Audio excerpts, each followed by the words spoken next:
নমস্কার,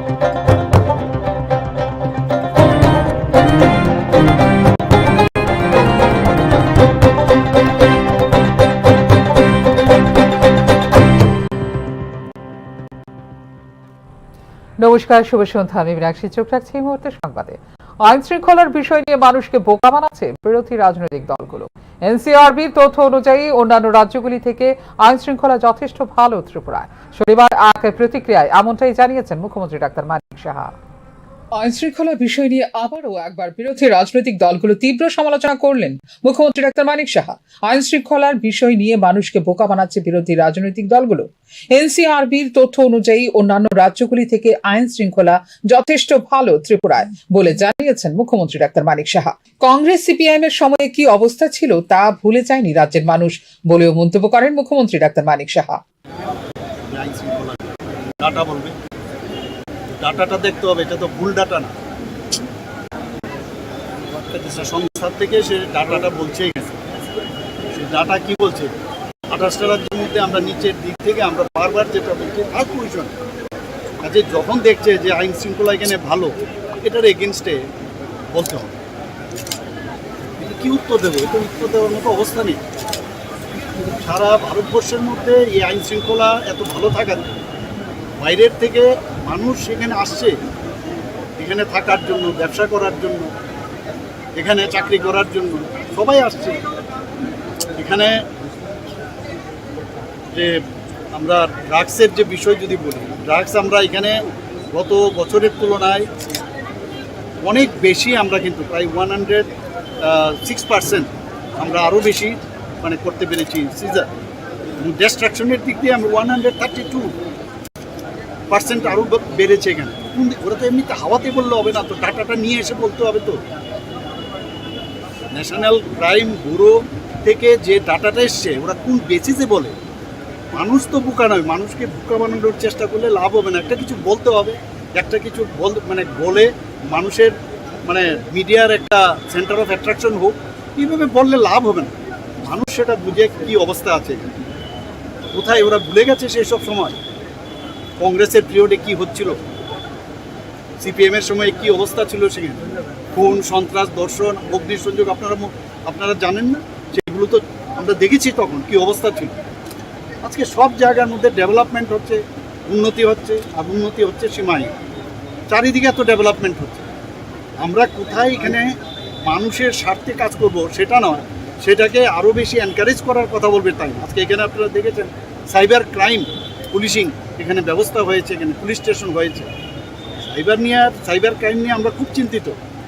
সে একটা গদ বাঁধা কথা, খালি আইন নেই, কিছু নেই, এগুলো বলে তো লাভ হবে না। আপনি বলেছেন ন্যাশনাল করিডোর কি করা যাবে। একসময় অবৈধ বাংলাদেশিদের স্বর্গরাজ্য ছিল ত্রিপুরা। এবার রাজ্য জুড়ে ধরপাকড় বেড়ে যাওয়ায় তা আতঙ্কের কারণ হয়ে দাঁড়িয়েছে বাংলাদেশি অভিবাসীদের কাছে, জানিয়েছেন মুখ্যমন্ত্রী ডাক্তার মানিক সাহা।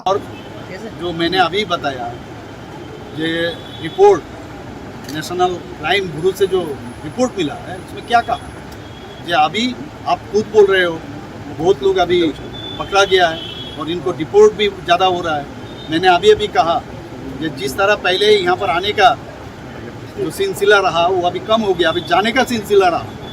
बहुत लोग कार्ड बना लिया था, इसके लिए भी मैंने ऑलरेडी निर्देश दिया कहाँ आई कार्ड बनाया, कौन आधार कार्ड बनाया, ये सब का पूरा फेक हम लोग अभी पकड़ रहे हैं और उनको जाने के लिए, इसीलिए ये लोग अभी पूरा भयंकर रूप से अभी यहाँ से जा रहे हैं। मैं समझता हूँ ये ठीक नहीं है, ये समझना चाहिए और समझ के बात करना चाहिए।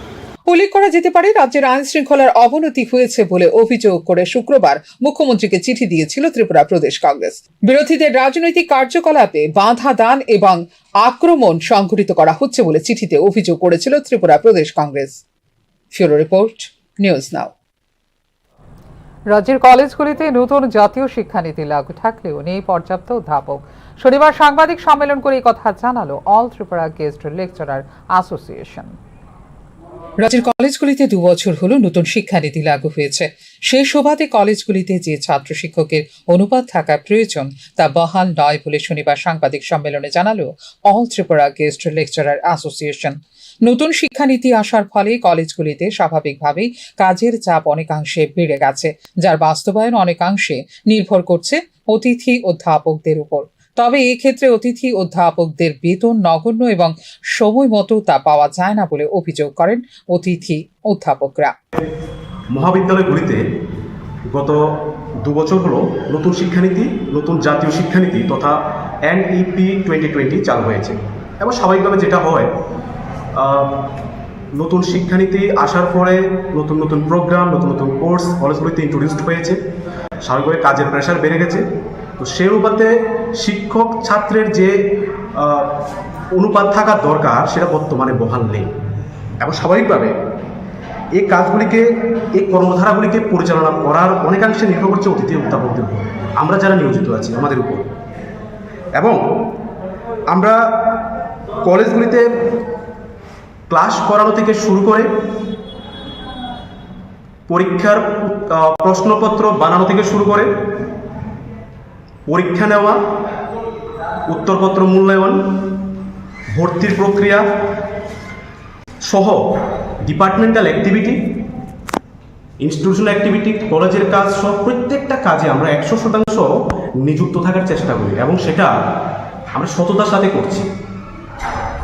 কিন্তু সব কিছু সততার সাথে করার পরেও যেটা বলতে গেলে সবচেয়ে আমাদের জন্য কষ্টদায়ক, যে আমরা নগণ্য বেতন পাই, তাও আমরা মাসিক পদ্ধতিতে পাই না। এবং আপনারা জানেন বর্তমানে যেভাবে স্বচ্ছ নিয়োগের মাধ্যমে বিদ্যালয়গুলিতে শিক্ষক নিয়োগ করা হচ্ছে, সেই মতো কলেজগুলিতেও অধ্যাপক নিয়োগের দাবি জানিয়েছে অতিথি অধ্যাপক অ্যাসোসিয়েশন।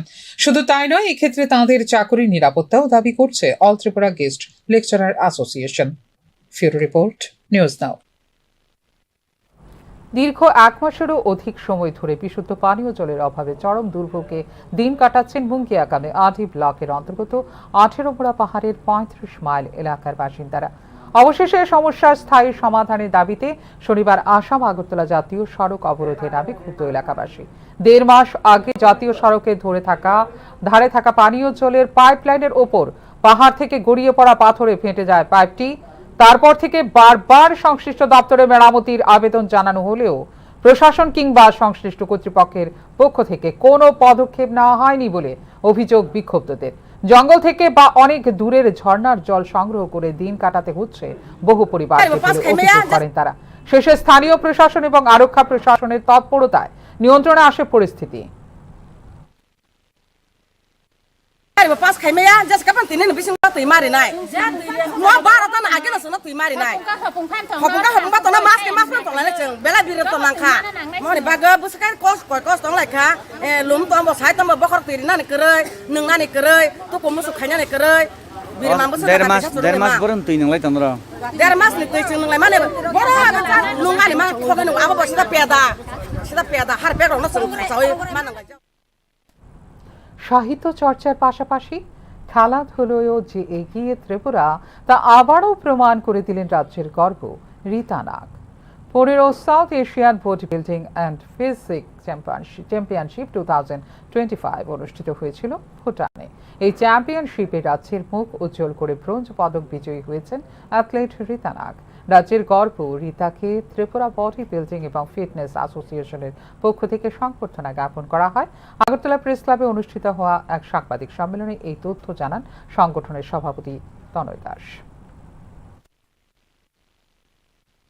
সাংবাদিক সম্মেলনের মাধ্যমে একটা রাজ্যের একটা অ্যাথলিট যে সম্মানটুকু অ্যাটলিস্ট ডিজার্ভ করে, আমাদের সবার দায়িত্ব রাজ্যের প্রত্যেকটা যারা যত ট্যালেন্ট আছে, সে ক্রীড়া হোক অন্য মহল হোক, তাদের যখন আমাদের রাজ্যের নাম দেশের নাম নিয়ে কিছু একটা করে রাজ্যে ফিরে তাদেরকে আমরা যোগ্য সম্মানটুকু অ্যাটলিস্ট দেওয়ার চেষ্টা করি।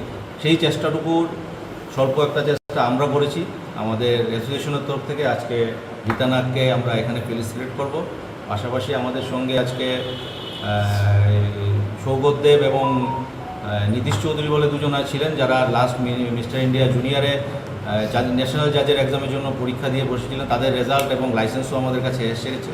তো আজকের দিনটার জন্য অপেক্ষা করেছিলাম, সে পাশাপাশি ওদের হাতেও আমরা তাদের জাজেস লাইসেন্সটুকু আমরা তুলে দেব। এখনকার মতো এই মুহূর্তের সংবাদ এই পর্যন্ত। অন্যান্য আপডেটস দেখার জন্য অবশ্যই নজর রাখতে হবে নিউজ তার পর্দায়। নমস্কার।